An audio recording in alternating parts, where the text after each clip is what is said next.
Yes, my friends, I'm in the massage chair. It's a wonderful massage chair. It has little psychedelic lights. Cost $6,000. Had it 3.5 years, still working perfectly. With any luck, it'll work another 3.5 years perfectly. But something I did recently, this last week, is I decided I'm going to quit swearing using profanity.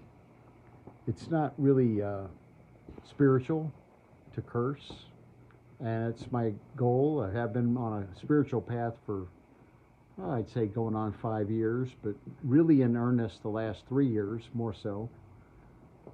But I still have this terrible habit that when things really annoy me or make me angry or upset or irritated, I swear. And even though I know it's not a good thing to do, I do it because I've done it for so long. It's a habit.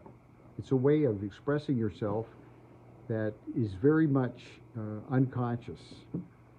Because if I'm really conscious when I swear, well, I wouldn't do it in the first place. I'd catch myself ahead of time. See, that's the key. So I've been doing better since I made this decision. I want to quit doing it, but it still slipped out a few times this week, especially when I really got mad. And it's good to not beat ourselves up and feel guilty and all that, but also to recognize it's a learning curve. It's going to take some time and practice. And the more I do, I bite my tongue just before I'm about to slip and say a swear word, a profane word, curse word, whatever you want to call them. I recognize I can make a better choice. And as I do that, it's helping train my mind to make better choices in other areas, better decisions about things. And I would encourage you, if you have that habit or any bad habit, what you need to do is create a new reward for the new habit. So my new reward, I haven't really come up with one yet for using better language, but I guess that's the next step, is decide on how I would reward myself when I can go a whole day without using a swear word. And that's just, something that works. Charles Duhigg wrote that in his book, The Power of Habit. That's very hard to quit a bad habit. But if you create a new, and I think about what's the payoff when I use a swear word. Well, the payoff is my ego feels a little bit superior, I suppose, a little bit smug, a little bit arrogant. And I don't really want those feelings. That's not really the kind of payoff I'm looking for. So I want the payoff of feeling more content, more peaceful, more, I guess, proud of myself is one way to look at it. But it's not really about pride. It's more about a feeling of accomplishment, that I've accomplished a goal, something I really set my mind to do, and I did it.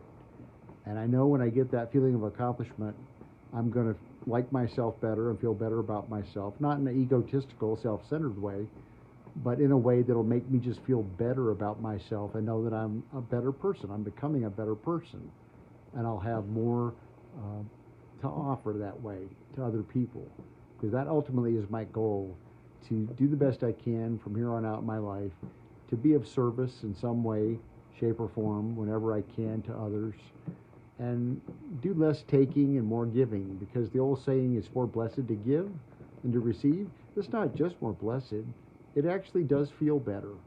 I've noticed in the last few months I've been giving a little bit more material things, gifts and that sort of thing, but also sharing more information, things I've learned by listening to other people and really hearing what their difficulties or problems or situations are, and exploring that a little bit, and then seeing if there's anything I can offer in terms of advice or help or guidance or assistance. And I don't always come up with great tips or solutions, but more times than not, I do. Just by the simple act of listening more to other people and realizing everybody's hurting in the world today in some way, shape, or form or another.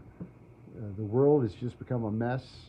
The way things are being run right now by the authorities, the higher ups, and it's creating a lot of confusion and division amongst people, families, and friends. I'm really saddened to know that that's happening. It's happened in my life, and it's happened in many people's lives. A lot of confusion today as to what we ought to be doing, what's the best course of action to be taking, to take the jab or not.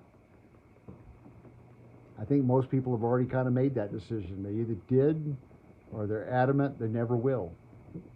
And I'm in the latter camp. And if you are, and you like to talk about it sometime, drop a comment down below. We can chat about it. We can do that. They can't censor us from doing that. So I'm going to finish my massage here. Feels really good. Wish you all the best. Stay well, stay safe, as they say, and stay grounded in reality. Don't watch television. Peace. Namaste.